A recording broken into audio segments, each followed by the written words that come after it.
গৌরী সীতানাথ প্রেমানন্দে একবার হরি হরি বলো নিতাই গৌরী সীতানাথ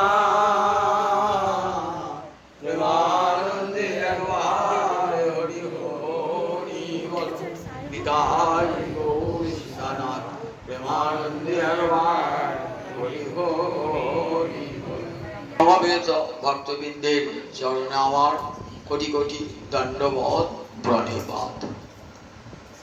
শ্রীমদ্ ভাগবতের একাদশ স্কন্ধে আছে ভগবত উদ্ধব সংবাদ। ভগবান শ্রীহরির শেষ উপদেশ উদ্ধব। উদ্ধব তার একান্ত প্রিয় ভক্ত। উদ্ধব একটা পরিচয় সুখদেব দিয়েছেন। বৃষ্টিনাং প্রবর মন্ত্রী কৃষ্ণস্য দ্বৈত সখা শিষ্য বৃহস্পতি সাক্ষাৎ উদ্ধব বুদ্ধি সত্তম।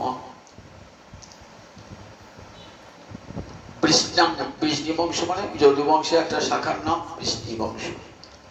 সেই বৃষ্ণিবংশের শ্রেষ্ঠ মন্ত্রী ছিলেন, উগ্রসেনের মন্ত্রী ছিলেন উদ্ধব। বৃষ্ণিনাং প্রবর মানে শ্রেষ্ঠ, কৃষ্ণাং প্রবর মন্ত্রী কৃষ্ণস্য দ্বৈত সখা। মন্ত্রীর তো বৈষয়িক পরিচয়, কিন্তু আসল পরিচয় গোবিন্দের একান্ত প্রিয় সখা। গোবিন্দ ছাড়া কিছুই জানতেন না। 5 বছর যখন বয়স কৃষ্ণ সেবায় আত্মহারা হয়ে যেতেন। উদ্ধব উদ্ধব করে মা ডাকতেন, সাড়া পেতেন না মা উদ্ধবের। এতখানি কৃষ্ণ চিন্তায় মগ্ন হয়ে থাকতেন উদ্ধব। তাই কৃষ্ণস্য দ্বৈত সখা। শিষ্য বৃহস্পতি সাক্ষাৎ। বৃহস্পতি কাদের গুরু? দেবতাদের গুরু।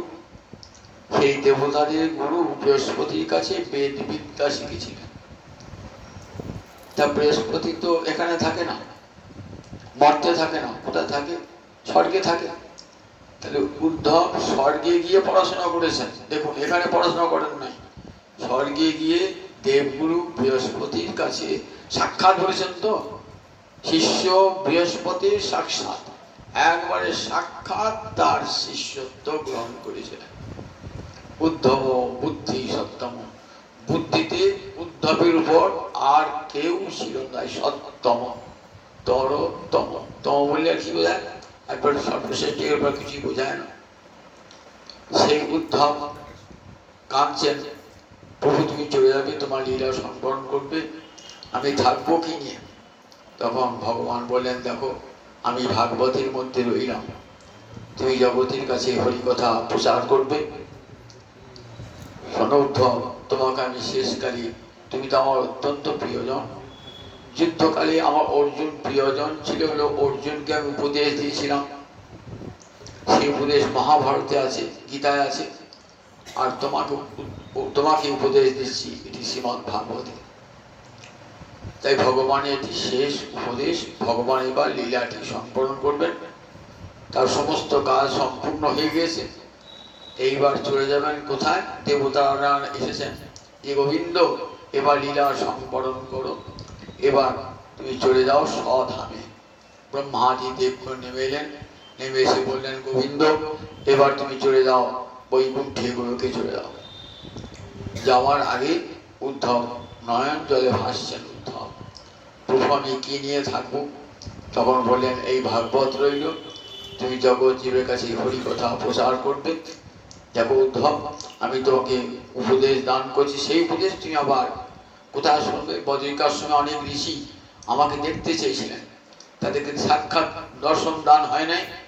আমারই প্রতিনিধি তুমি গিয়ে আমার কথাগুলো তাদেরকে বলবে। তারই নাম ভগবত উদ্ধব সংবাদ। শ্রীমদ্ ভাগবতের একাদশ স্কন্ধে 12টা স্কন্ধ আছে তো, আর 18,000 শ্লোক আছে। 12টা স্কন্ধের মধ্যে একাদশ স্কন্ধে কি বলে? 8। এই একাদশ স্কন্ধ বা দ্বাদশ স্কন্ধ ভগবানের 12টি অঙ্গ। প্রথম এবং দ্বিতীয় স্কন্ধ ভগবানের 2 চরণ। তৃতীয় এবং চতুর্থ স্কন্ধ ভগবান ভগবানের দুই উরু, পঞ্চম স্কন্ধ ভগবানের নাভি, ষষ্ঠ ভগবানের বক্ষ, সপ্তম অষ্টম ভগবানের দুই বাহু, নবম ভগবানের কণ্ঠ, দশম ভগবানের মুখারবিন্দ, একাদশ ভগবানের ললাট, দ্বাদশ ভগবানের মস্তক। এই একাদশ বা দ্বাদশ স্কন্ধ ভগবান শ্রীহরির 12টি অঙ্গ। তাহলে বুঝুন কতখানি। ললাটে কি লেখা থাকে? ভাগ্যলিপি লেখা থাকে। সেই ভাগ্যলিপি পরিবর্তন করতে হলে কি করতে হয়? ভাগ্যলিপি তো অখণ্ডিত, তাকে কেউ খণ্ডন করতে পারে না। একমাত্র প্রবলা হরিভক্তি সেই বিধিলিপি খণ্ডন করিতে পারে। ভাগবতের 11 স্কন্ধে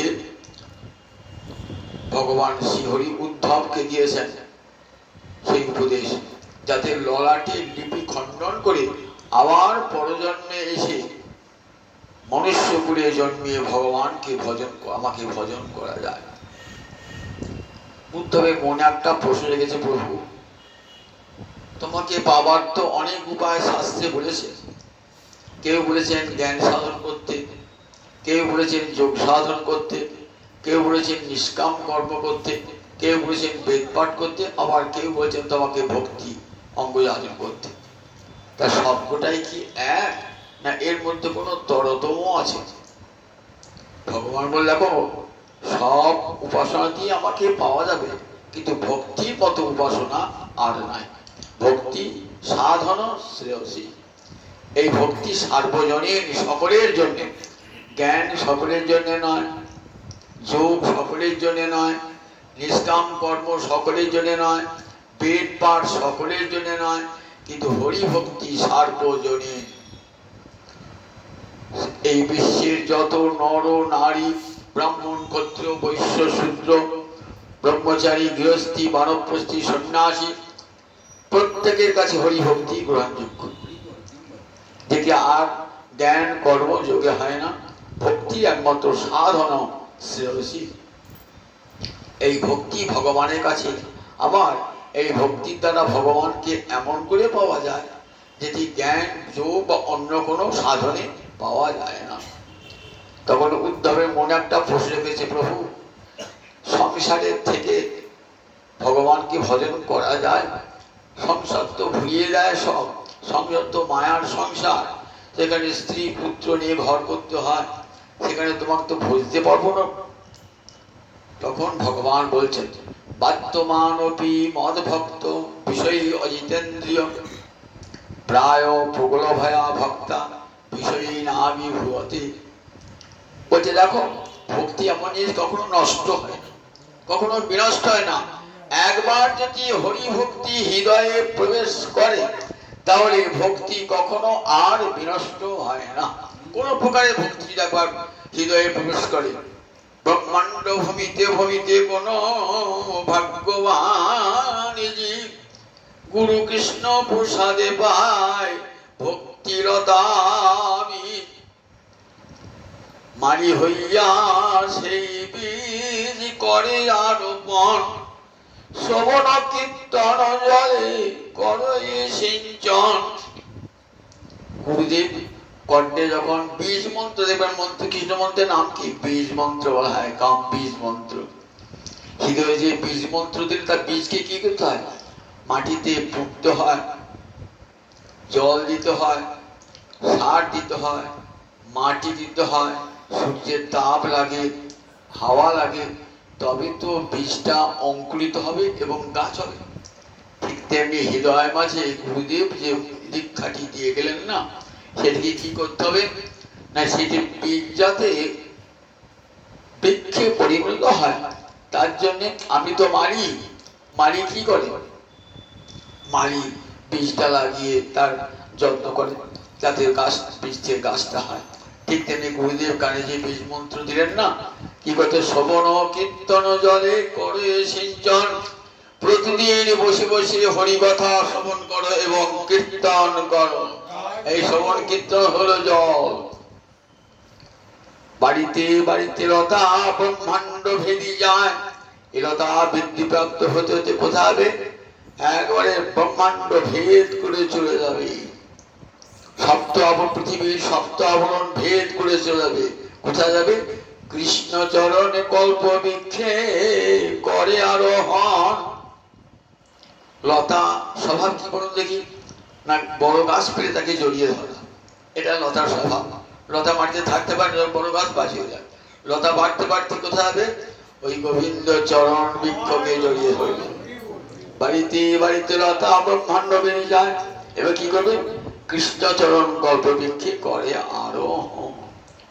সেই ভক্তি যদি একবার গুরুদেব কৃপা করে কানে দেন না, কত বড় দান গুরুদেবে বললেন। সেই দান বৃষ্টি বলে অন্তরে কি করবে? প্রতিদিন তার জলসিঞ্চন, মাটি হাওয়া জল দেবে। সংসারে থাকলেও ক্ষতি হবে না। আমরা দেখেছি কত ভাগবতের ভক্ত তারা সংসারের মধ্যেই রয়েছেন, কিন্তু ভজন ভোলেন নাই। তার প্রমাণ দেখুন, রাজর্ষি ভরত, রাজর্ষি জনক, এদের জীবনটা দেখুন না। রাজর্ষি মানে রাজা, আবার ঋষি। রাজর্ষি ঋষি কাকে বলে? সংস্কৃতে হৃদাত অর্থ ঋচ্ছতি গচ্ছতি, সত্যের দিকে যিনি যান তিনি ঋষি। আবার হৃদাত অর্থ দর্শন করা, সত্যকে যিনি দর্শন করেন তাকে বলে ঋষি।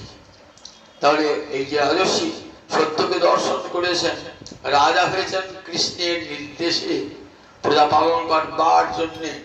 জানেন আমি ভগবানের প্রতিনিধি, তাই ভগবানটা রাজর্ষি জনক, রাজর্ষি ভরত এরা রাজত্ব করেছেন। আমাদের মতন এই 500 লোক নিয়ে সংসার করেন নাই, হাজার হাজার মানুষকে নিয়ে এই সংসার করেছেন। দেখুন তবু কিন্তু কৃষ্ণ ভোলেন নাই। রাজর্ষি ভরত সংসারে রয়েছেন, নিজের সংসার সামলাচ্ছেন, আবার সেই সঙ্গে রাজ্যের কোথায় কি অভাব অভিযোগ, কোথায় কোন দারিদ্র কিছু আছে সব খবরাখবর রাখছেন, কিন্তু মনটি সতত গোবিন্দ চরণারবিন্দে। যেমন মহারাজ অম্বরীশের সবই মন কৃষ্ণ পদারবিন্দয়, এই বই অব্যয়টা দিলেন নিশ্চয়ার্থী। মন কোথাও যায় নাই, একমাত্র গোবিন্দ চরণ কোমলে সবই মন কৃষ্ণ পদারবিন্দ। সংসারে থাকলে বাবা, সংসারে থাকো, মন যেন গোবিন্দ চরণারবিন্দে সব সময় থাকে। নতুন বধূ যখন সংসারে আসে তখন মায়েরা কি শিখিয়ে দেন যে দেখ সংসারে যাবি তো, সংসারে গিয়ে কি করবি? শ্বশুর শাশুড়ি সেবা করবি, দেওর যা এদের সঙ্গে সখী ভালো ব্যবহার করবি, যারা পরিবার পরিজন আছে তাদের সঙ্গে ভালো ব্যবহার করবি, কিন্তু মনটি সবসময় স্বামীর দিকে রাখবে। তাই দেখুন সংসারে সব করে, শ্বশুর শাশুড়ি সেবা করে, পরিজনদের সঙ্গে সখ্য ব্যবহার করে, কিন্তু মনটি তার সবসময় থেকে নিজের স্বামীর। ঠিক তেমনি হরিভক্তের মন সকল সংসারে সকল কর্ম করুক, মন থাকে গোবিন্দ চরণারবিন্দের দিকে। রাজর্ষি ভরত, মহারাজ অম্বরীশ, রাজর্ষি জনক, এগুলি তার প্রকৃষ্ট উদাহরণ। দেখুন সংসারে রয়েছেন কিন্তু মন গোবিন্দ চরণারবিন্দে। দীর্ঘদিন রাজত্ব করেছেন, রাজত্ব করে যৌবন বয়সে যখন প্রায় শেষ প্রান্ত যৌবনে, তখন কি করলেন? সুদুস্তজ দারু সুতান সুহিত রাজ্যং হৃদিস্পৃশ জহু যুবৈব মলবৎ উত্তম শ্লোক লালস। যে পত্নীকে পরিত্যাগ করা যায় না, শুধু দুস্তজ নয় সুদুস্তজ, যে সংসারকে পরিত্যাগ করা যায় না, যে স্ত্রী পুত্রকে পরিত্যাগ করা যায় না, সুদুস্তজ দার সুতান, দার মানে পত্নী, সুত মানে পুত্র, সুদুস্তজ দার সুতান, সুহিত আত্মীয়বর্গকে, রাজ্য ঐশ্বর্য ত্যাগ করা যায় না, এক মুহূর্তে ত্যাগ করলেন। সুদুস্তজ দার সুতান সুহিত রাজ্যং হৃদস্পৃশ, কারণ এগুলো আমার হৃদয়কে স্পর্শ করে থাকে, তাই নিজের স্ত্রী পুত্র এদিকে ত্যাগ করা যায় না, এরা হৃদয়কে স্পর্শ করে। এদিকে কোনো কিছু দুঃখ বিপদ হলে আমার হৃদয়কে স্পর্শ করে, তাই হৃদস্পৃশ।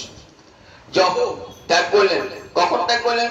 বুড়ো বয়সে না, যুবক বয়সে ত্যাগ করলেন। বৃদ্ধ বয়সে ত্যাগ আপনা আপনি হয়ে যায়, যোগ্য ত্যাগ করতে হয় না, আপনা আপনি ত্যাগ হয়ে যায়, সংসার সবাই তাকে ত্যাগ করে দেন। কিন্তু যৌবন বয়সে কত আকর্ষণ থাকে বড় তুমি সংসারে, সেই সংসার যুবক বয়সে সেই সংসার ত্যাগ করলেন। কেমন ত্যাগ করলেন? তাই আক্ষেপ করেছিলেন যে সংসারটা ছেড়ে এলাম, আমার স্ত্রী পুত্র কি করছে, না, কোনো চিন্তা নাই। কেমন? তাই একটু শুধু জানলেন মলবৎ, মল পরিত্যাগ করে কারো অনুশোচনা আক্ষেপ হয় নাকি? হয় না, বরং তাতে স্বাস্থ্য সুরক্ষিত হয়। ঠিক তেমনি তাকে ঘৃণায় কেউ ফিরে তাকায় না। সংসারকে মলবৎ পরিত্যাগ করেছেন আর ফিরেও তাকান নাই। কি করে হলো? মহারাজ পরীক্ষিত শুনছেন, কারণ মহারাজ পরীক্ষিত অনেকটা বয়সে এসেছেন, মহারাজ পরীক্ষিত। তাও অভিশাপ পেয়েছেন বলে, অভিশাপের আগে তার কৃষ্ণচরণের মতি হয় নাই। অথচ কি আশ্চর্য বিষয় দেখুন, যখন উত্তরার গর্ভে মহারাজ পরীক্ষিত, তখনই গোবিন্দের কৃপা প্রাপ্ত হয়েছে, অশ্বত্থামা ব্রহ্মাস্ত্র নিক্ষেপ করেছেন। পাণ্ডবদের শেষ বংশধর, তাকেও শেষ করে দেবো, গোটা পাণ্ডব বংশ ধ্বংস করে দেবো। শেষ দিনের সেনাপতি, অষ্টাদশ দিনের সেনাপতি অশ্বত্থামা ব্রহ্মাস্ত্র নিক্ষেপ করেছে। কিন্তু কি আশ্চর্য দেখুন, রাখে হরি তো মারিক, গোবিন্দ যাকে রক্ষা করবেন তাকে মারবার শত শত ব্রহ্মাস্ত্রের ক্ষমতা নাই। ভগবান কি করলেন? ওই উত্তরার ছোট্ট কুক্ষিতে গর্ভে প্রবেশ করলেন। এত বড় ভগবান যখন বিষ্ণু দর্শন করাচ্ছেন, দেখবেন ভাগবতী দ্বিতীয় স্কন্ধে ভগবানের বিরাট রূপের বর্ণনা আছে। এই গোটা বিশ্বই তার রূপ। এত বড় ভগবান, অর্জুন দেখছেন সেই বিশ্বরূপটা। নান্তং ন মধ্যম ন পুনস্তবাদি পশ্যামি, আমি দেখতে পাচ্ছি না তোমার কোথায় শুরু, কোথায় মাঝটা, কোথায় অন্তটা শেষ। এত বড় ভগবান, সেই ভগবান যা আদি মধ্য অন্ত খুঁজে পাচ্ছেন না, অত বড় ভগবান প্রবেশ করেছেন উত্তরার ছোট্ট গর্ভমধ্যে। ভাবলে কেমন অবাক লাগে বলুন দেখি। ভগবান মহতপি মহিয়ান, আবার অনরপি অনিয়ান। যদি বলেন এটা বেদ স্বীকার করবে, হ্যাঁ, বেদ বললেন ভগবান মহতপি মহিয়ান, মহৎ থেকে মহত্তর, মহত্তম হতে পারেন, আবার অনু থেকে অনুত্তম হতে পারেন। যখন যেমন প্রয়োজন ভগবান তখন তেমনি সেই রূপ ধারণ করতে পারেন। যখন বিশাল রূপ ধারণ করা দরকার তখন বিশাল রূপ ধারণ করেছেন, যখন অতি ক্ষুদ্র রূপ ধারণ করা দরকার তখন ক্ষুদ্র ধারণ করেছেন। কংসের ধনুর্যজ্ঞে যখন ভগবান দিলেন কৃষ্ণ বলরাম, তখন তো শিখিয়ে রেখে দিয়েছেন কুবলায় পীরকে যে এই ছেলে যখন আসবে না, ছেলে দুটো ওই 10 বছরের ছেলে দুটো আসবে না, সুরে করে আছ দিয়ে মেরে দিবি। কি করলেন দেখুন, ভগবান ছুঁচ হয়ে ঢুকলেন, ছুঁচ হয়ে ঢুকে এমন করে গড়িয়ে গেলেন, ধরতেই পারল না। একবারে কংসের যজ্ঞে পৌঁছে গেল ভগবান। সেখানে পৌঁছে গিয়ে কি হলো, ছুঁচে যে ঢুকলো, আবার কত বড় হলো দেখুন। সঙ্গে সঙ্গে ওই হাতি কবলার হাতিটাকে সুরটা ধরে পাক দিতে লাগলো, ছুঁড়ে ফেলে দিল। হাতিটা মরে গেল। দুটো দাঁত নিয়ে কৃষ্ণ বলরাম অগ্রসর কংসের দিকে। তাহলে প্রয়োজনে ভগবান অতি ক্ষুদ্র থেকে ক্ষুদ্রতম হতে পারেন, আবার প্রয়োজনে বৃহত্তম হতে পারেন, এটি ভগবান। তাই উত্তরার গর্ভে প্রবেশ করে সুদর্শন চক্র দিয়ে তাকে রক্ষা করে। ব্রহ্মাস্ত্রের কি ক্ষমতা? সুদর্শন চক্রের কাছে ভক্ত রক্ষা করবার জন্য ভগবানের সুদর্শন চক্র আছে। এক মুহূর্তে ব্রহ্মাস্ত্রকে ধ্বংস করে মহারাজ পরীক্ষিতকে রক্ষা করলেন। সেই মহারাজ পরীক্ষিত মায়ের পেটে, যেন সুখদেব বলছেন, দেখো রাজর্ষি ভরত মায়ের পেটে কৃপা পায় নাই, তুমি কিন্তু মায়ের পেটে কৃপা পেয়েছ। তাও কিন্তু দেখো তোমার কৃষ্ণের মতি হতে এত দেরি হয়েছে, তাও অভিশপ্ত হয়েছ বলে স্বামী মুনি তোমাকে অভিশাপ দিয়েছেন, আর তার ছেলে শ্রমিকের পুত্র সিংহী তোমাকে অভিশাপ দিয়েছেন। আজ থেকে 7ম দিনে তক্ষক বংশধর মৃত্যু হবে, তাই তুমি এসেছো হরিদ্বারে ব্রহ্মকুণ্ডের তীরে। মহারাজ পরীক্ষিত ভাবছেন সত্যি তো, রাজর্ষি ভরত তো রাজর্ষি ভরত রাজর্ষি ভরত অভিশাপগ্রস্ত হয় না, কিন্তু আমি তো অভিশাপগ্রস্ত এসেছি এবং অনেকটা বয়স এসেছি। আমার তো প্রথম থেকে উচিত ছিল কৃষ্ণচরণে আত্মসমর্পণ করা। কেন? আমি কোন বংশে জন্মেছি? মহারাজ যুধিষ্ঠির বংশে। যুধিষ্ঠিরাদি পঞ্চপাণ্ডব কৃষ্ণ ছাড়া কিছুই জানতেন না, যাদের রক্তে রক্তে রক্তে শিরায় শিরায় ধমনীতে যার ভক্তিরসের স্রোত প্রবাহিত হচ্ছে, সেই বংশে আমার জন্ম।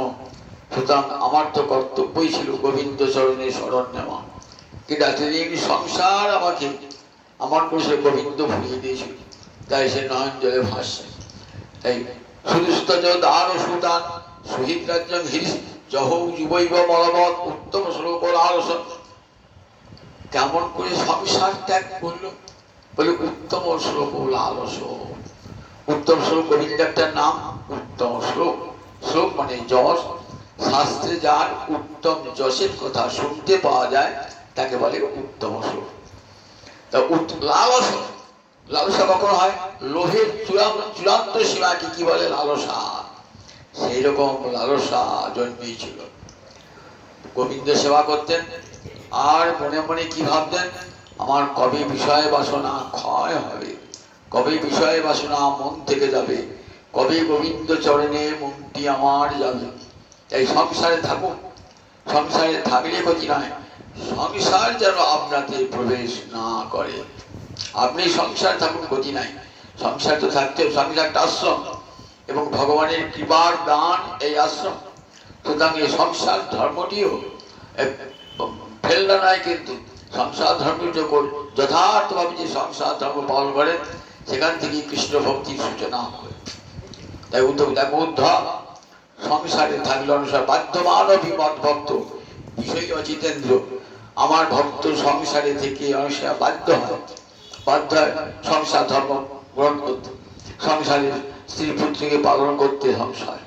দেখো, কিন্তু মনে রেখে দিও, আমার ভক্ত সংসারে থাকলেও মনটা আমাদেরই থাকে। যখন একবার হরিভক্তির বীজ আমার হৃদয়ে আরোপিত হয়ে গেছে, তখন সেটি আর নষ্ট হবে না।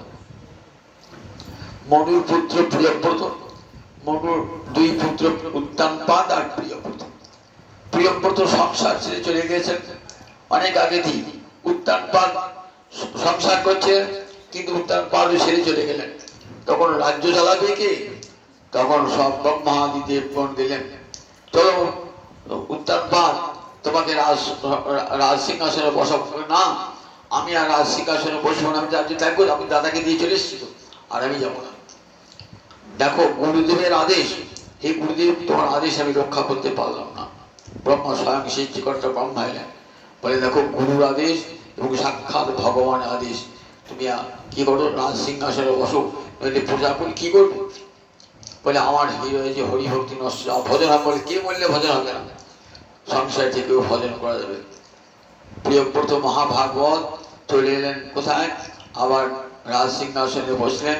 কিন্তু সেই রাজ সিংহাসনে বসে মন গোবিন্দ চরণারবিন্দে, আমি গোবিন্দের প্রতিনিধি, গোবিন্দই আসল সম্রাট, আমি তার প্রতিনিধি, এই মনের ভাবনা করে দিবারাত্র ভজন করতে, দিবারাত্র ভজন করতে। তারপরে যখন কাজ শেষ হয়ে গেল, যথা সময়ে সংসার ত্যাগ করে আবার নির্জনে বসিয়ে হা কৃষ্ণ করে কাঁদতে লাগলেন। মহারাজ অম্বরীশ দেখুন, যার এতগুলি ইন্দ্রিয়, এই এত বড় ভারতবর্ষের রাজা, কত রাজ ঐশ্বর্য, কিন্তু বললেন সবই মন কৃষ্ণ পদার বিন্দয় পচাংশী বৈকুণ্ঠ গুণানুবর্ণনে। মন গোবিন্দ চরণারবিন্দে, কথা বলতেন কৃষ্ণ ছাড়া অন্য কোনো প্রসঙ্গ করতেন না। দুটি কান সুতিঞ্চ অচ্যুত সৎকথ উদয়ে, দুটি কান রাখতেন পরনিন্দা পরচর্চা নয়, যে কৃষ্ণ কথা বলছে সেখানে দুটি কান রাখতেন। দুটি হাত দিয়ে কি করতেন? হরি মন্দির মার্জনা করতেন। দুটি চরণ দিয়ে কৃষ্ণ ক্ষেত্রে গমন করতেন। আর কি খেতেন? তুলসী তুলসী অর্পিত আছে এমন প্রসাদ গ্রহণ করতে। অন্য প্রসাদ গ্রহণ করতেন না।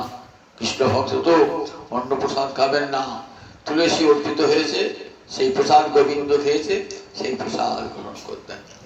আর কি প্রার্থনা করতেন?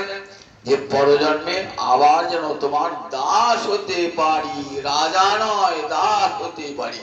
কামঞ্চ দাস্যে, আমরা কি করে আরো যেন বড় লোক হই, আরো যেন টাকা পয়সা হয়, এই কামনা করি তো। আর মহারাজা পুলিশ বলছেন কামঞ্চ দাস্যে, বলছে না আমি আমার পরজন্মে তোমার দাস হয়ে জন্মাতে পারি। নিজের স্ত্রীর সঙ্গে রাজত্ব করে মনটি ধীরে ধীরে হল। স্ত্রীও তেমনি তুল্যশিরয়া, সমান স্বভাবযুক্ত স্ত্রী। ফলে স্বামী স্ত্রীতে ভজন করতে করতে একদিন সমস্ত সংসার পরিত্যাগ করে নির্জনে গিয়ে ভগবানকে ভজন করতে লাগলেন ছেলের উপর ভার দিয়ে। দেবরাজ ইন্দ্র আবার পরীক্ষা করতে এলেন। বিষ্ণুর বেশে ইন্দ্র এসেছেন। ইন্দ্র এসে বলছেন, দেখো অম্বরীশ তুমি কি চাও বলো। বললেন কি কি নেবে বলো। আমার এক হাতে আছে বজ্র, আর এক হাতে আছে স্বর্গের, এক হাতে আছে স্বর্গের সম্পদ, কোনটা নেবে কি বলো। বলে না আমি আমার তো প্রচুর সম্পদ ছিল, আর আমি সম্পদ চাই। নেবে না? স্বর্গের সম্পদ নেবে না? আচ্ছা তাহলে তাহলে মুখ পাথর, তাহলে বজ্র দিয়ে তোমার বক্ষ বিদারণ করি। বলে হ্যাঁ তাই করো, তাই করো, আমি আর রাজ ঐশ্বর্য চাই না। তখন চোখ বলে আমার বুকে বজ্র বিদারণ করবার পূর্বে একবার আমাকে সময় দাও, আমি যেন গোবিন্দ চরণ কমল স্মরণ করতে করতে প্রাণ পরিত্যাগ করতে পারি। চক্ষু মুদ্রিত করে গোবিন্দের চরণ কমল স্মরণ করছেন, কিন্তু বজ্রপাত আর হলো না।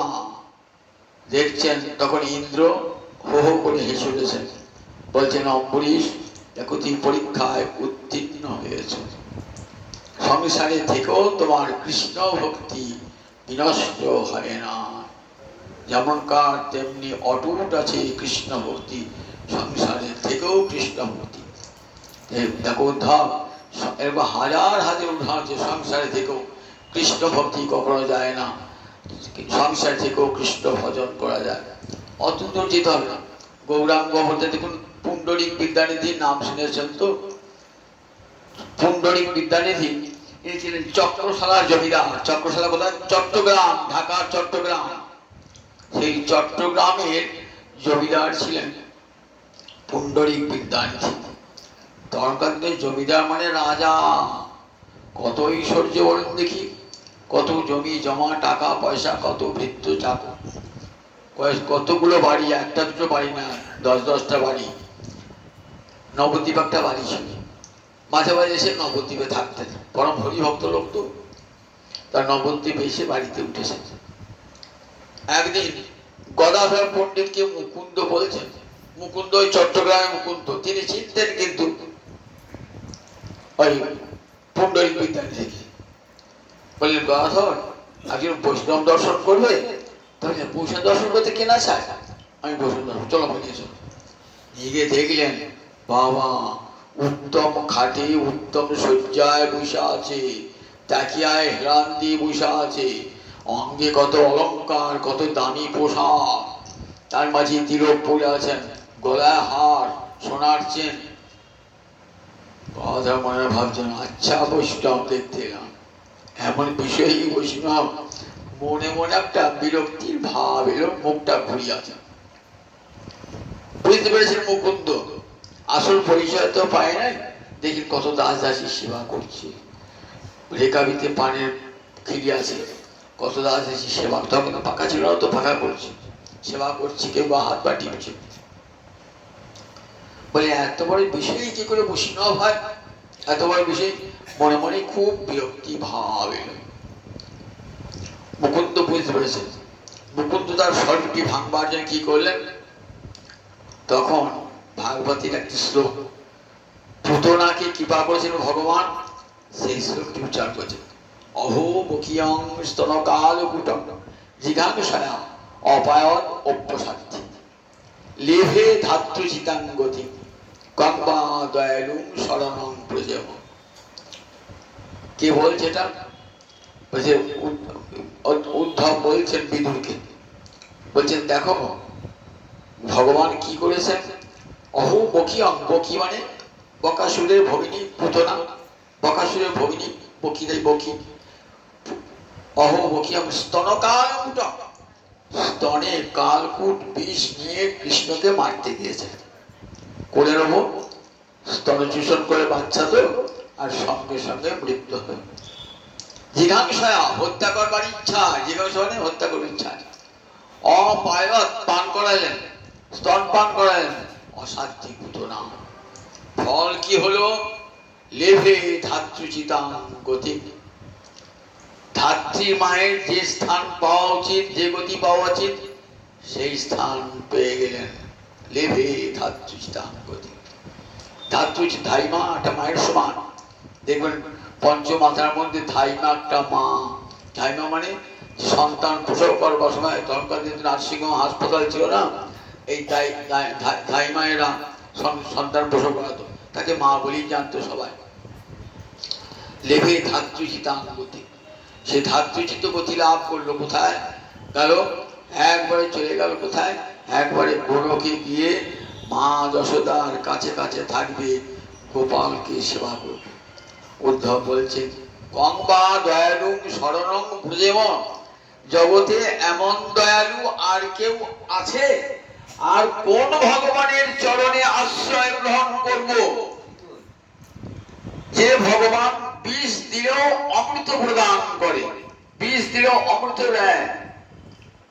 পুতনা বিষ দিল, ভগবান তাকে অমৃত দান করলেন, জগৎ কি দেখালেন। দেখো যে ন কে ন উপায়ন মন কৃষ্ণে নিবেশ হয়, যে কোনো উপায়ে মনটা আমাদের নিবিষ্ট করো, সেটা মিত্রভাবে হোক, পুত্রভাবে হোক, শত্রুভাবে হোক, যে কোনো ভাবে হোক, মনটা আমাকে নিয়ে মনটা বসাও, আমাকে মনটা দিলেই তার মুক্তি হয়ে যায়।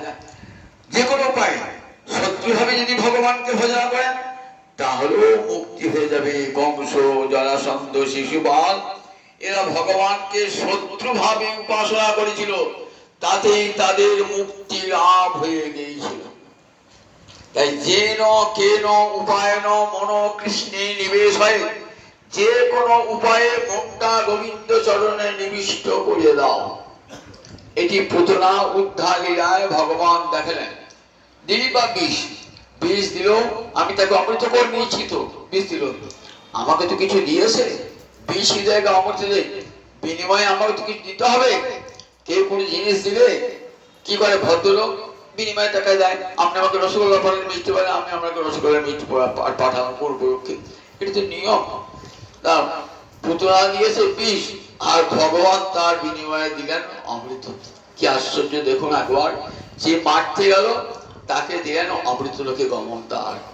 তারপরে গঙ্গা দয়ালু, এই গোবিন্দের মতন দয়ালু এমন করুণাময় জগতে আর কে আছেন, কার চরণে শরণাগতি নেব, গোবিন্দ চরণ ছাড়া আর কারো শরণ নয়, ওই গোবিন্দ চরণেই পড়ে থাকবো, হা গোবিন্দ বলি। এই যে শ্লোকটি উচ্চারণ করেছেন না, দুনয়নে জলধারা একবারে মূর্ছাগত হয়ে একবারে নিচে পড়ে গেলেন। পুণ্ডরীক বিদ্যানিধি নামটি ভালো করে শুনে পড়ুন। চট্টগ্রামের চক্রশালার জমিদার, যার বাড়িতে লক্ষ্মী গোবিন্দ সেবিত বিগ্রহ, পড়ে গেলেন, একবারে খাট থেকে নিচে পড়ে গেলেন, হাত পা ছুটতে লাগলেন। সঙ্গে সঙ্গে মুকুন্দ নামলেন, মুকুন্দ নেমে পাখা করতে লাগলেন, নিজের কোলে বসালেন, বসালেন। গদাধর ভাবছে ছি ছি ছি, এ আমি কি করলাম। বৈষ্ণবের প্রতি যদি মনে মনেও বিদ্বেষ করা হয় তাহলে সেটা অপরাধ হয়ে যায়। আপনি বাইরে কিছু করলেন না, কিন্তু মনে মনে একটা বৈষ্ণবের প্রতি বিদ্বেষ রেখেছেন বলে তাতে কি হয়, তাতেও অপরাধ হয়ে যায়। মানসিক অপরাধ, বাচিক অপরাধ, দৈহিক কায়িক অপরাধ, মানসিক অপরাধ হয়ে যায়। তখন গদাধর পণ্ডিত ভাবছেন ছি ছি, আমি কি করলাম। অনেক পরে আবার ভাগবত শ্লোক উচ্চারণ করে ধীরে ধীরে ধীরে ধীরে চৈতন্য ফিরে এলো, আবার খাটে বসিয়ে দিলেন। ফিরে আসেন, মনটা খুব বিষণ্ণ, মনটা মাথাটি নিচু করে আসছেন, মনে মনে ভাবছেন কি করলে আমার এই বৈষ্ণব অপরাধ দূর হয়ে যায়। মনে ভাবছেন একটা উপায় আছে, যে উপায় অবলম্বন করি আমার বৈষ্ণব অপরাধ দূর যাবে। কিরকম? আমার তো কোনো দীক্ষা হয় নাই, যদি ওর কাছে দীক্ষা গ্রহণ করি তাহলে কি হবে? গুরু শিষ্যের সব অপরাধ ক্ষমা করেন। পিতা যেমন পুত্রের কোনো অপরাধ নেন না, গুরু তেমনি শিষ্যের অপরাধ নেন না, করলেও ক্ষমা করে দেন। কাজী মুকুন্দকে বলেন, মুকুন্দ দেখো, আমি মনে মনে তো বিরক্তি ভাব প্রকাশ করেছি, আমার তো বৈষ্ণব অপরাধ হয়েছে, তাহলে আমি মনে মনে স্থির করেছি আমি ওনার চরণে আশ্রয় গ্রহণ করব। বলে ঠিক আছে, মহাপ্রভুকে বলো। মহাপ্রভু তাকে চাইছিলেন পুণ্ডরিক বিদ্যা নিয়ে, কে বলেন দেখি? রাধা রানীর পিতা বৃষভানু রাজা, তিনি গৌরাঙ্গ লীলায় পুণ্ডরিক বিদ্যা নিয়েছি। যে কাকে দীক্ষা দেবেন? রাধানীকে দীক্ষা দেবেন। রাধানীকে, গদাধর তো রাধা রানী, রাধানীকে মহাপ্রভু খুব উল্লসিত। মহাপ্রভু বললেন হ্যাঁ, শুভ দিনে দীক্ষা দেন। পুণ্ডরিক বিদ্যানিধি দীক্ষা দান করলেন গদাধর পণ্ডিতকে। দেখুন তাহলে কেমন কৃষ্ণ করুণা। বলেন সংসার রয়েছে, সংসারে থাকলে কি হবে? মন তো গোবিন্দ চরণারবিন্দে সব সময়। আবার দেখুন মহারাজ যুধিষ্ঠির যখন যুদ্ধ করছেন, এত বড় ভয়ঙ্কর কাণ্ড যুদ্ধ, তখনও কিন্তু এক মুহূর্তের জন্য মন গোবিন্দ চরণ থেকে সরে আসে। আমরা সংসারে খিচিমিচি লাগলে সেদিন আমাদের ভজন হয় না, মারাও হয় না। আর যুদ্ধ হচ্ছে, রাজ্য কেড়ে নেবে, বাড়ি থেকে তাড়িয়ে দেবে, এমন ভয়ঙ্কর যুদ্ধ, সেই যুদ্ধের মাঝেও গোবিন্দের চরণ স্মরণ করছেন। সংসার রয়েছে যুধিষ্ঠির, সংসারী মানুষ, সংসারের মধ্যে থেকে তখন মন কেমন করে গোবিন্দ চরণে অর্পণ করেছেন। ভাবছেন এই যুদ্ধে জেতার হলে গোবিন্দই জেতাবে, হারাবার হলে গোবিন্দই হারাবে। একদিন তো রাজ্য দিয়েছিলেন, আবার সেই রাজ্য কেড়ে নিলেন। বনে বনে 12 বছর ঘুরে বেড়ালাম, আবার ফিরে এলাম। যদি মন হয় আবার রাজ্য কেড়ে নেবেন, আবার রাজ্য কেড়ে নেবেন, তার জন্য এতটুকু ভ্রুক্ষেপ নাই। বনে বনে যে ঘুরে বেরিয়েছেন, কোনোদিন খাবার জুটেছে, কোনোদিন জোটে নাই, কোনোদিন খাবার কোনোদিন খাবার জোটে নাই। দেখুন কোথায় শুয়েছেন? যে রাজা একদিন সোনার খাটে শুয়ে থাকতো, কুশের উপর শুয়ে আছে, কুশের উপর। বৈতালিকেরা সকালবেলায় ভোরবেলায় গান গেয়ে যুধিষ্ঠিরকে জাগাতো, কৃষ্ণ নাম শুনিয়ে জাগাতো। আর বনে গিয়ে কে শোনাবে? সেখানে বৈতালিক আছে? বৈতালিক নাই, শিয়ালের রবে জেগে উঠছেন, শিয়ালের রবে। একদিন কি খেতেন না, গোবিন্দের প্রসাদ সমস্ত ভক্তগণকে দেওয়ার পর সেই অবশিষ্ট ভোজন করতেন। আজ কি খাচ্ছেন? আর বনে বনে ফল কুড়িয়ে আনছে অর্জুন, সেই ফল খাচ্ছেন। তার জন্য এতটুকু দুঃখ বেদনা কিছুই নাই। একদিন দ্রৌপদী বলছেন, রাজা তোমার জন্য আমি সর্বহারা সুতা না, আমার দুঃখকে দুঃখ বলে মনে করি না। দেখো তোর বাকি 4 ভাইয়েরা কত কষ্ট পাচ্ছে, রাজা তোমার এত গুণ, কিন্তু পাশা খেলো কেন? ওই পাশা খেলাটাই তো দেখো তোমার সর্বনাশ কেটেছে। বলছেন যুধিষ্ঠির শান্ত গলায়, উত্তেজিত হন নাই, শান্ত গলায় স্থির ভাবে উত্তর দিচ্ছেন, নাস্তিকং প্রভাষসে কল্যাণী। বলে হে কল্যাণী, তুমি নাস্তিকের মতো কথা বলছো। পাশা তো আমি খেলি না, আমাকে দিয়ে গোবিন্দ পাশা খেলিয়েছেন। জগতে একটি পাতাও, গাছের পাতাও নড়ে না গোবিন্দের কৃপা ছাড়া। তাই দেখো জগতে যা কিছু ঘটবে জানবে সব গোবিন্দের, গোবিন্দ যা করবেন। তাই দেখো এতটুকু তার ক্ষোভ নাই, এতটুকু চিন্তা নয়। অনেকে তো স্থিরমতির ভক্তিমান, গীতায় তাদের সত্যি দেখবেন, অনেকে তো স্থিরমতি ভক্তিমান মে প্রিয় আমার ভক্তের মাথার উপর ছাদও থাকে না, গাছতলায় বসে আছে, রূপ সনাতন গাছতলায় বসে আছে, তাদের এত সুন্দর বাড়ি অট্টালিকা সব ছেড়ে দিয়ে বসে আছে, কিন্তু স্থির মতি ভগবানের তাদের মতি স্থির, সব ইন্দ্রিয় গোবিন্দ চরণে রয়েছে। প্রায় প্রগলভয়া ভক্তা, ভক্তি বাড়তে বাড়তে বাড়তে বাড়তে প্রগলভ এমন একটা সীমায় পৌঁছিয়েছেন না যে আর সংসার তাদেরকে অভিভূত করতে পারে না। সংসারের যদি রূপ রস শব্দ গন্ধ স্পর্শ যাই আসুক না কেন, কৃষ্ণ ভক্তের চিত্তকে বিচলিত করতে পারে না। যদি আপনার অন্তরে কপটতা না থাকে, একটা মনে রাখবেন, আপনার অন্তরে কপটতা ছলনা না থাকে, যে লোক ঠকাবার জন্য চোখের জল ফেলছেন, এ তো ভিতরে কৃষ্ণ ভালোবাসেন না বললেন, তাতে না, তাহলে আপনার কপটতার দোষ। কিন্তু কপটতা যদি না থাকে, ছলনা যদি না থাকে, তাহলে গোবিন্দ চরণে স্মরণীয় সংসার করা যায় এবং তাতে কৃষ্ণ ভক্তি কখনো বিনষ্ট হয় না। একবার যে কৃষ্ণ ভক্তি গুরুদেব কানে দিয়েছেন না, বলেন কোনো দিন নষ্ট হবে না। আমরা বাড়ির সামনে একটা ডাস্টবিন আছে, তো সেই ডাস্টবিনে আপনি কি করেন, বাড়ি যত মোজা ফেলে দেন। আমি একটা হিরের আংটি পড়েছি, হিরের আংটিটা হল হল করছি, হালকা হয়ে গেছে, কোনদিন পড়ে গেছে, আপনি কি জামা আমি হিরের আংটি পড়ে গেলাম, খুঁজছেন, তখন হাতে এত চাপ, মোজার মধ্যে খুঁজে পাবেন কি করে? পাশে একটা প্রতিবেশী বলছে, কি খুঁজছেন? আমার হিরের আংটি পড়ে গিয়েছে, খুঁজে পাচ্ছি না। পাবেন কি করে পাবো? অপেক্ষা করুন, ঠিক পেয়ে যাবে। কি করে?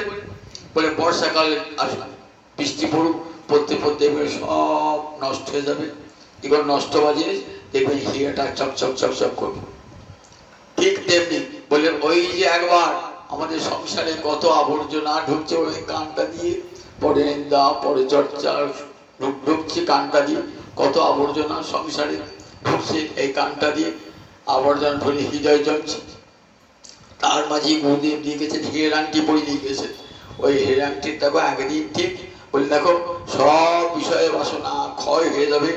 নিতাই চাঁদকে মনে মনে ডাকো, আর কবি নিতাই চাঁদ করুণা করিবে, বিষয় বাসনা মোহরে কবে তুচ্ছ হবে। কবে আমার বিষয় বাসনা তুচ্ছ হবে? সংসার করুন, আর সংসারের মধ্যে থেকে নিতাই চাঁদ করুণার ঠাকুর, গৌর হরি করুণার ঠাকুর দিবারাত্র নয়ন জলে ভাসুক, যেন সংসার যেন আর প্রয়োজন যেন বাসনার আমার ক্ষয় হয়ে যায়। প্রভু সব বাসনা বিষয় বাসনা দূর হয়ে যাক। সংসারে থাকি মন যেন তোমাতেই থাকে, সংসারে থাকি কিন্তু মন যেন কখনো তোমার থেকে না চলে যায়। এমনি করে মন গোবিন্দ চরণ অরবিন্দে। গীতায় ভগবানের শেষ উপদেশ, মনমনা ভব মদভক্ত মজ্জাজি মাঙে নমস্কুর। উপসংহার বাক্য, উপসংহার বাক্য মানে সর্বশেষ বাক্য। সর্বশেষ বাক্যটা খুব দামি হয়, শেষের কথাটা না খুব দামি হয়। অনেক কথা বলে গেলেন তো, শেষকালে বলছে, অর্জুন তুমি তো আমার খুব নিজের লোক, তোমাকে একটা খুব কুচ্ছতম কথা বলছি, সর্বকুচ্ছতম পুরো সিনেমে পরমাঙ্গে বচন। তার কথাগুলি খুব বিচার করে করে পড়বেন, তাহলে বুঝতে পারবেন। শুনেছি তো কতবার এক কথা শুনবো, আবার শোনো, ভুয়ো ভুয়ো মানে পুনর্বার শোনো, এটা সর্বগুচ্ছতম অতি গোপনীয়, কাউকে আমি বলি না, তোমাকেই বলছি সর্বগুচ্ছতম। কি বলবে ঠাকুর? মনমনা ভব মদ্ভক্ত মজ্জাজি মাং নমস্কুর। বললেন মনটা আমাকে দিয়ে দাও। বাবা সে তো বড় কঠিন কাজ, মনটা তোমাকে দেবো কি করে? অর্জুন বলছেন আমি তো রজগুণী, রজগুণের মানুষের মন সব সময় চঞ্চল। কি করে অর্থ করব, বিত্ত করব, যশ পাবো, বাড়ি করব, ঘর করব, রজগুণের মানুষের কি প্রবৃত্তি হয়। তা আমি তো রজগুণী ক্ষত্রিয়, তো সুতরাং আমি রজগুণী, আমি কেমন করে মনটা তোমাকে দেবো? চঞ্চলং হি মন কৃষ্ণ প্রমাথি বলবৎ দৃঢ়। হে গোবিন্দ, মন চঞ্চল এবং চিত্ত বিক্ষেপকারী, প্রমাথি বলবৎ অত্যন্ত শক্তিশালী দৃঢ়। কি করে তোমাকে দেবো? পারবে না। মদ ভক্ত, তাহলে এক কাজ করো, আমার ভক্ত হও, কি করতে হবে? আমার শ্রবণ কীর্তন করো, বসে বসে। ভক্তি তো 9টা অঙ্গ, একটা অঙ্গ বসে শ্রবণ কীর্তন করো। বলে, ও ঠাকুর, আমি তো রাত জেগে জেগে কেমন 3 নিক্ষেপ করতে শিখি, তা আমি কখন শ্রবণ কীর্তন করবো? আমার একটু সময় নাই তো, সব সুবিধে শিখছি কেমন করে 3 নিক্ষেপ করতে হয়। আমি ভক্ত তো মন বলা মদ ভক্ত মদ যা যে, আচ্ছা আমার যাজনা করো, আর তার থেকে চরণ তুলসী পাতা এটা ফুলে দিতে পারবে না? না না, সেও আমার পক্ষে সম্ভব নয়, আমি তো ক্ষত্রিয় সন্তান, পূজা আজা তো করতে জানি না, কাজে আমি ওর পারব। বেশ, কিছু না পারো, মা নমস্কার, সকাল সন্ধ্যায় একটা নমস্কার। নমো ব্রহ্মণ্য দেবায় গো ব্রাহ্মণ হিতায় জগদ্ধিতায় শ্রীকৃষ্ণায় গোবিন্দায় নমো নমঃ। হে কৃষ্ণ করুণা সিন্ধু দীনবন্ধু জগৎপতে গোপেশ গোপিকাকান্ত রাধা কান্ত নমস্তুতে। এই একটা নমস্কারের কত ফল? সত্যতে প্রতিজানি। বলে দেখো, আমি তোমাকে সত্য করে প্রতিজ্ঞা করে বলছি, মামেব প্রাপ্স্যসি, আমাকেই প্রাপ্ত হবে। একটা যদি প্রণাম করো সকাল সন্ধ্যায়, এটা তো বলবে, তাহলে মাম এব প্রাপ্স্যসি, আমাকেই প্রাপ্ত। একটা নমস্কারে শাস্ত্রে বলেছে, কৃষ্ণ প্রণামী ন পুনর্ভবায়। গোবিন্দ চরণে যে প্রণাম জানায় তার আর জন্ম হয় না। তার একটা প্রণামের সমস্ত পাপ গোবিন্দ হরণ করে নেন। গোপীরা কাঁদতে কাঁদতে বলছে না, প্রণত দেহিনাং পাপ কর্ষণং দিনচরানুগং শ্রীনিকেতনং ফণিফণার্পিতং তে পদাম্বুজং। বলছে দেখো, ফণিফণার্পিতং তে কুচেষু ন কৃন্দিহিচ্ছয়ং। তোমার চরণটা কেমন? প্রণত দেহিনাং পাপ কর্ষণং। তোমার চরণে যারা প্রণাম জানায় তাদের সব পাপ তুমি হরণ করে নাও। পাপ কর্ষণ। তিনচরানুগং শ্রীনিকেতনং। যখন তিনচর পশুগণকে বনে বনে চড়াও, তখন তাদের পশ্চাৎ পশ্চাৎ তোমার দুই চরণ যায়। আর শ্রীনিকেতনম, লক্ষ্মীর বাস ওই তোমার চরণ। নিকেতন বাড়ি। লক্ষ্মী কোথায় থাকে? গোবিন্দ চরণ সেবা করছে লক্ষ্মী। শ্রীনিকেতনম ফণিফণার্পিতং। আর কালিয়ানাগের মাথায়, ফণি মানে সর্প, মাথায় তুমি চরণ দিয়েছো। ফণিফণার্পিতং তে পদাম্বুজং। তোমার চরণ কোমল কোথায় পড়েছে? ওই কালিয়ানাগের মাথায় পড়েছে। কিন্তু কুচেষু ন কৃন্দিহিচ্ছয়ং। একবার আমাদের পক্ষে চরণটা দাও, আমাদের কৃষ্ণ বিরহের জ্বালা জুড়িয়ে যাক চিরকাল। বলেন, তাই তার শেষ বাক্য একটা করে প্রণাম অন্ত যেন সকাল সে কিছু পারো আর না পড়ো, গোবিন্দ চরণে প্রণাম যারা। আমার মহাপ্রভুর করুণার দান। বলেন দেখো, 9টি সাধন ভক্তির মধ্যে একটি অঙ্গী হলো বন্দনা। বন্দনা মানে নমস্কার। অক্রূর কৃষ্ণকে নমস্কার করেছিলেন, আর সেই নমস্কারের ফলে অক্রূর কৃষ্ণচরণ প্রাপ্তি ঘটেছিল। 9টা অঙ্গের একটি অঙ্গ। তাই গোবিন্দ সকাল সে কিছু পারো আর না পড়ো, অন্তত গোবিন্দ চরণে সংসারে থাকুন, সংসার করুন, কোনো দুঃখ নাই। সংসারের মধ্যে থেকেই কৃষ্ণ ভজন হবে। মন যেন গোবিন্দ চরণ অরবিন্দে থাকুক। সমস্ত ইন্দ্রিয় যেন যে কাজ করে করুক, মন যেন সমস্ত ইন্দ্রিয়ের রাজা মনটা যদি গোবিন্দ চরণে থাকে, দেখবেন আমরা হাত কি মনে একটা গোবিন্দের মালা গাছি, একদিন গোবিন্দকে ভাবা খাওয়াই, একদিন গোবিন্দের তুলসী গান করি, গোবিন্দের চন্দন বাটি, ঠিক একদিন না মনে হলো। এমনি করে সব ইন্দ্রিয় দ্বারে গোবিন্দ সেবা করবার বাসনা জাগ্রত হবে। এমনি করতে করতে দেখবেন ভক্তি সংসার থেকে বৃদ্ধিপ্রাপ্ত হয়ে একদিন কোথায় বাসনা ক্ষয় হয়ে গিয়েছে, তখন দেখবেন আর পরজন্মে এই সংসার ভোগ করবার জন্য আপনাকে আসতে হবে না। প্রায় উপগ্র ভয়া ভক্তা বিষয়ই না বিভূতি। আর বিষয় কৃষ্ণ ভক্তি থাকলে বিষয় আপনাকে অভিভূত করতে পারবেন না। জয় নিতাই, জয় নিতাই, জয় নিতাই।